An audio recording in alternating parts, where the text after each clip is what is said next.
ADGPക്കെതിരായി വന്നിരിക്കുന്ന ഗുരുതരമായ പരാതികൾ അതൊരു പൊളിറ്റിക്കൽ നേച്ചറല്ലേ? തൃശ്ശൂർ പൂരം അടിച്ചു കലക്കി. ഈ ADGP MR അജിത് കുമാറും തൃശ്ശൂർ പൂരമായിട്ട് എന്ത് ബന്ധമാണ്? തൃശ്ശൂർ പൂരം അടിച്ച് പൊളിച്ചതിന്റെ പേരിലുള്ള ബെനിഫിഷ്യറി സുരേഷ് ഗോപിയാണ്. സുരേഷ് ഗോപിയെ ജയിപ്പിക്കേണ്ടത് അന്ന് തന്നെ പരാതി ഉണ്ടായിരുന്നു. പിണറായി വിജയൻ BJP തമ്മിലുള്ള ഒരു പാക്റ്റാണ്. കാരണം തിരുവങ്ങൂർ ബാങ്കിന്റെ പാർട്ടിയുടെ ആസ്തികളാണ്, കോടിക്കണക്കിന് രൂപയുടെ ആസ്തികൾ ED കണ്ടുകെട്ടിയിരിക്കുന്നത്. കരുവന്നൂരിലെ പാർട്ടിയുടെ ആസ്തികളാണ്.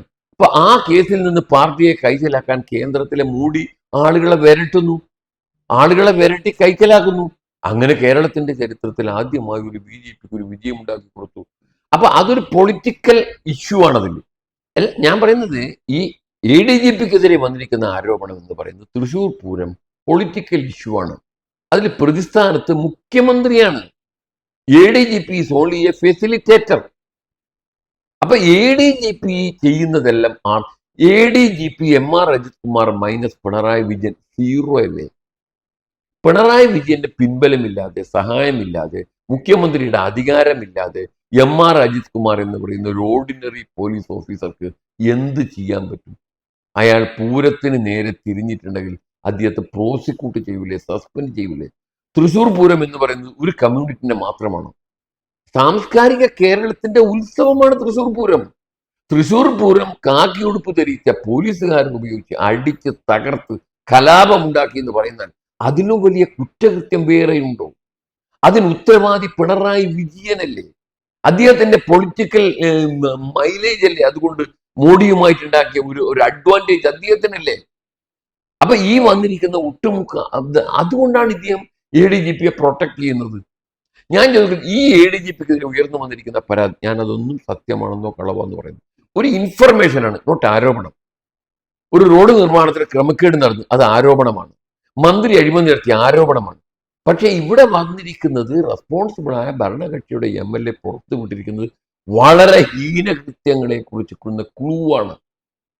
കോഴിക്കോട്ടെ ഒരു കച്ചവടക്കാരനെ കാണാതായി, അതിൽ ഇദ്ദേഹത്തിന് റോൾ ഉണ്ടെന്ന് പറയും. What ever it is.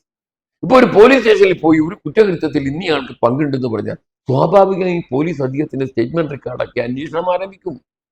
അപ്പൊ ഇങ്ങനെ ഇത്രയും കൂടുതൽ ആരോപണ വിധേയനായ, കുറ്റകൃത്യങ്ങളുമായി ബന്ധപ്പെട്ട് ആരോപണ വിധേയനായ ഒരാളാണ് നമ്മുടെ ലോ ആൻഡ് ഓർഡർ ചുമതലയുടെ പരമോന്നത സ്ഥാനത്തിരിക്കുന്നതെന്ന് പറഞ്ഞാൽ നമ്മളെ നാട്ടിലെ ഒരു കള്ളനോട്ടടി കേസിലെ പ്രതി റിസർവ് ബാങ്ക് ഗവർണറായിരിക്കുന്നത് പോലെയല്ലേ എന്നാണ് സാധാരണക്കാരനായ ഒരാളുടെ അഭിപ്രായം. മുഖ്യമന്ത്രി നടപടി എടുക്കാൻ പറ്റില്ല. മുഖ്യമന്ത്രി ഈ പറയുന്നത് ഇങ്ങനെ ഇതൊക്കെ ചെയ്തിട്ടുണ്ട് എന്നൊക്കെ പറയുന്നത് ഒരു കൂട്ടുപ്രതിയുടെ കുറ്റസമ്മത മൊഴി പോലെയാണ്. കാരണം ഇതിൽ പ്രതിസ്ഥാനത്ത് വരുന്ന മുഖ്യമന്ത്രി, if his hands are clean, why can't he dismiss from service? ഒരു IPS കാഡറിലുള്ള ഒരാൾ ചെയ്യേണ്ട ജോലികളാണോ ഇത്? അപ്പൊ മുഖ്യമന്ത്രി വിരലനക്കിയാൽ മുഖ്യമന്ത്രിയുടെ കൈ പൊള്ളും. പ്രതിസ്ഥാനത്ത് വരുന്നത് മുഖ്യമന്ത്രിയാണ്. അത് എവിഡന്റ് അല്ലേ? ശിവശങ്കരന്റെ പ്രശ്നം വന്നപ്പോൾ ശിവശങ്കരനെ ED പിടിച്ചു അറസ്റ്റ് ചെയ്തു, അയാളെ മാറ്റി. ശിവശങ്കർ ചെയ്തതിനേക്കാൾ വളരെ ക്രിമിനൽ ആക്ടിവിറ്റി അല്ലേ ഈ MR അജിത് കുമാറിനെതിരെ പുറത്തു വന്നിരിക്കുന്നത്? ശിവശങ്കറിനെ ED അറസ്റ്റ് ചെയ്തു. ഈ നിലമ്പൂർ MLAയുടെ വെളിപ്പെടുത്തലിന്റെ അടിസ്ഥാനത്തിൽ കസ്റ്റംസ് തുടരന്വേഷണം പ്രഖ്യാപിച്ചു. അവരന്വേഷിച്ചുകൊണ്ടിരിക്കുകയാണ് കള്ളക്കടത്ത്. എത്ര ലജ്ജാകരമായി, എത്ര ഹീനസായി, എത്ര സീരിയസ് ആയ കുറ്റകൃത്യങ്ങളെ സംബന്ധിക്കുന്ന പരാതികളാണ്, വിവരങ്ങളാണ് നമ്മുടെ താക്കിയുടുപ്പ് ധരിച്ചിരിക്കുന്ന പോലീസ് ആസ്ഥാനത്ത് ഉന്നത സ്ഥാനീയനായിരിക്കുന്ന ഒരാളെ പേരിൽ പുറത്തു വന്നിട്ട് മുഖ്യമന്ത്രി, ഒന്നുകിൽ മുഖ്യമന്ത്രി അദ്ദേഹം ഏറ്റവും കൊള്ളരുതാത്തൊരു മനുഷ്യനാണെന്ന് അദ്ദേഹം സമ്മതിക്കണം. എനിക്കിതൊന്നും അറിയില്ല, ഞാനൊരു ഓർണമെന്റലായി പേരിന് I am only a titular head, ഒരു നാമമാത്രമായ ഒരു നോമിനൽ ചീഫ് മിനിസ്റ്ററാണ്, ഇവിടെ കാര്യങ്ങൾ കൈകാര്യം ചെയ്യുന്നത് വേറെ ആളാണെന്ന് സമ്മതിക്കണം. അല്ലെങ്കിൽ അദ്ദേഹം ആക്ട് ചെയ്യണം. ഇത് രണ്ടും ചെയ്യുന്നില്ല എന്ന് പറഞ്ഞാൽ അതിൻ്റെ അർത്ഥം ആ മൗനം ഒരു ഡിസെപ്റ്റീവ് സൈലൻസ് ആണ്. കസ്റ്റംസ് കള്ളക്കടത്തിന് ഈ മനുഷ്യൻ എന്തെല്ലോ സഹായം ചെയ്തു കൊടുത്തു എന്നുള്ള ഒരു വെളിപ്പെടുത്തൽ വന്നപ്പോൾ കസ്റ്റംസ് അന്വേഷണം ആരംഭിച്ചു. അതുപോലെ കേരള പോലീസ് അന്വേഷണം ആരംഭിക്കണം.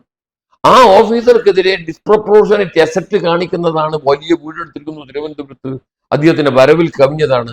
വിജിലൻസിന് അനോണിമസ് ഫോൺ വന്നാൽ കേസെടുക്കുന്ന വിജിലൻസ് ഇത്രയും വിവരങ്ങൾ വന്നിട്ടും എന്തുകൊണ്ട് കേസെടുക്കുന്നില്ല? അതുകൊണ്ട് കുറ്റകൃത്യം ഒരിക്കലും മരിക്കില്ല. It will never dye.